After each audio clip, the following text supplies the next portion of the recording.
দর্শক বন্ধু, আজকের খেলায় বিজয়ী হয়েছেন আমাদের সোহান ভাই। আমি তার হাতে বিজয়ের পুরস্কার তুলে দেব। আপনার খেলায় আজকে কেমন লাগলো? অনুভূতি খুবই ভালো।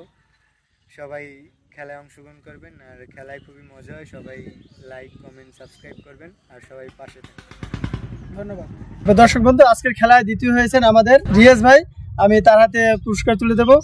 রিয়াজ ভাই, আজকে খেলায় অংশগ্রহণ করে আপনার কেমন লাগছে? আজকের খেলায় আমি অংশগ্রহণ করে খুবই ভালো লাগছে, এবং আমি এই খেলাগুলো আমি ফেসবুকে প্রতিনিয়ত দেখে আজকে প্রথম অংশগ্রহণ করলাম। খুবই ভালো লাগছে, এবং আপনাদের অনুরোধ রইল সবাই খেলা দেখবেন এবং লাইক, শেয়ার, সাবস্ক্রাইব করবেন। ধন্যবাদ।